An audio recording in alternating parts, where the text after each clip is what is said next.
안녕하세요. 오늘은 잎이 자꾸 작아지는 다육이 어떻게 관리를 하면 조금은 잎이 크게 풍성하게 키울 수 있는지에 대한 이야기를 해볼까 합니다.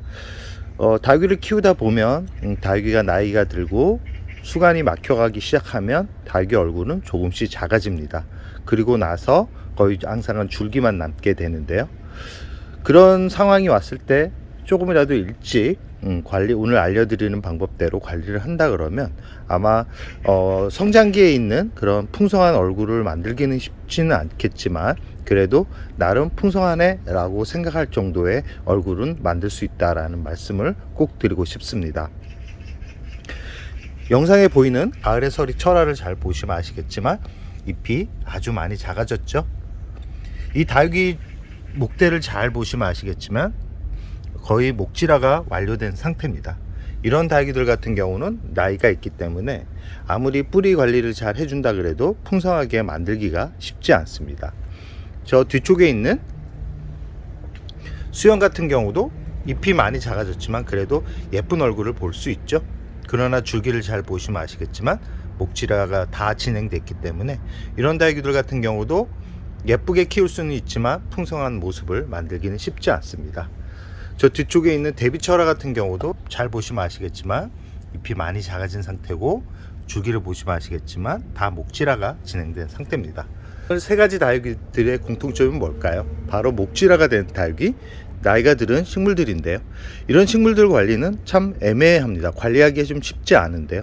처음 다육이를 키우시는 분들 같은 경우는 화려한 색감에 반해가지고 이렇게 목질화가 된 다육이, 잎이 작아진 다육이 위주로 골라서 구입을 하게 되는데요. 이런 다육이들 같은 경우는 집에 와서 키우다 보면 거의 죽을 확률이 아주 높습니다. 그렇기 때문에 오늘 알려드린 방법대로 한다 그러면 그래도 오랫동안 풍성한 얼굴을 만들 수 있을 거라고 생각합니다. 그럼 어떻게 하면 잎이 작아진 얼굴을 크게 키울 수 있을까요? 가장 중요한 부분은 뿌리입니다.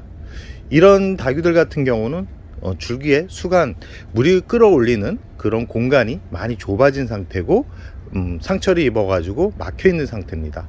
물과 영양제를 제대로 끌어올릴 수 없는 그런 상태가 왔다는 거겠죠. 그러면 어떻게 해야 될까요? 그 줄기 부분을 잘라가지고 새로운 뿌리를 만들어서 새롭게 자리를 잡아줘야지만 예쁘게 키울 수 있습니다. 그래서 다육이 같은 경우는 못해도 2-3년이 지나면 줄기를 완전하게 잘라서 새 뿌리를 내려가지고 심어주는 게 가장 좋습니다.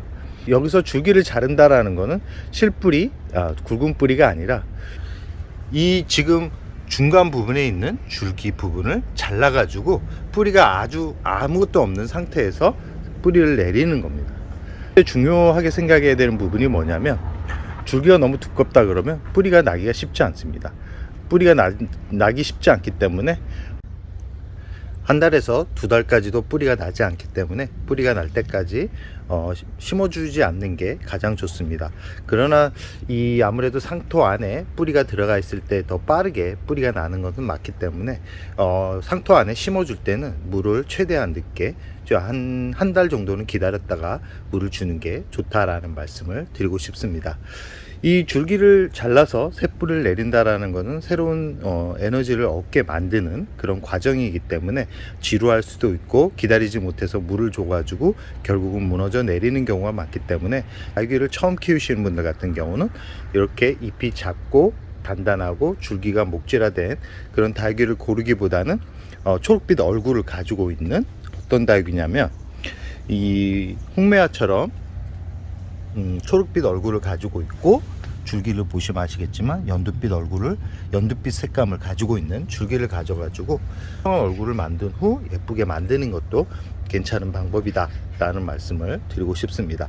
그리고 나서 중요한 게 뭐냐면 뿌리가 난다 그러면 보통 강한 햇빛에 두는 분들이 많습니다. 햇빛이 많이 들면 다육이 얼굴이 커지고 다육이 얼굴이 단단해진다라고 생각을 하시는 분들이 많은데 생각으로 햇빛을 너무 많이 보여주게 되면 잎은 이렇게 작아집니다. 작아지면서 동글동글 두꺼워지는 그런 모습을 보여주기 때문에 이 뿌리를 치료하거나 아니면 줄기를 잘라가지고 새 뿌리를 내리는 다육이들 같은 경우는 너무 강한 햇살보다는 은은하게 들어오는 약간 햇살이 좀 부족하다라는 생각이 들 정도의 환경에서 키우는 게 더 좋습니다. 대략적으로 한 3시간 정도 드는, 2~3시간 드는 환경에서 키운다 그러면 닭의 얼굴이 생각보다 많이 성장을 하는 그런 모습을 볼 텐데요.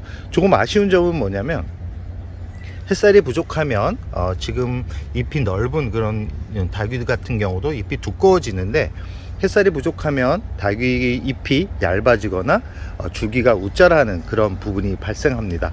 그러나 닭귀 웃자람이 그렇게 나쁜 것만은 아닌데요, 너무 빠르게 자라가지고 줄기가 너무 약해지면 무름병이 오기도 하지만 2~3시간 정도의 환경이라 그러면 그렇게 크게 웃자람 없이 예쁘게 키울 수 있다 라는 말씀을 우선 드리고 싶고요. 2~3시간 정도의 햇살에서 키운다 그러면 아무래도 줄기가 약해지고 잎이 얇아지는 그런 단점은 있습니다. 그렇지만 어느 정도 잎을 크게 만든 후에 나중에 다시 햇살이 좋은 자리에 두게 되면 단단하게, 또 예쁜 잎을 단단하게 두껍게 만들 수 있기 때문에 초기에는 약간 못나지는 것을 좀 감수할 필요성은 있습니다. 그리고 나서 가장 중요한 게 뭐냐면, 뿌리가 나기 시작할 때 과도한 물주기는 그렇게 좋지 않습니다. 너무 과도하게 물을 줄 경우 새로 나는 뿌리, 잔뿌리들이 물에 적응을 못한 상태에서 녹아내릴 수 있기 때문에 초기 뿌리가 내리기 시작하는 그런 초기에는 물을 아주 조금씩 머그컵 반잔 정도로 찔끔찔끔 주면서 뿌리가 물을 찾아 움직일 수 있는 그런 환경을 만들어 주는 게 좋습니다. 그런 과정이 한 2달 정도라고 생각을 하시면 되고요. 보통 나이든 다육이의 줄기를 잘랐을 때 자리를 잡는데 보통 한 6~7개월 정도 걸린다 생각을 하고, 시간적인 여유를 두고 관리를 한다 그러면 예쁜 모습을 오랫동안 볼 수 있을 겁니다. 지금 영상에 보이는 라울 같은 경우가 그런 과정을 통해서 지금 모습을 보여주는 거기 때문에 초기에는 이랬습니다. 잎이 많이 떨어지고 줄기만 남아있는데 뿌리를 치료하고 그런 과정을 거쳐서 지금의 이런 모습을 보여줄 수 있다는 것을 이 라울만 봐도 알 수 있습니다. 이 닭귀는 오래된 닭귀보다는 성장할 수 있는 그런 닭귀를 고르는 게 가장 좋은 방법이라는 거, 예쁘게 풍성하게 키울 수 있는 가장 좋은 방법이라는 것을 말씀드리면서 오늘의 영상을 여기서 마무리할까 합니다.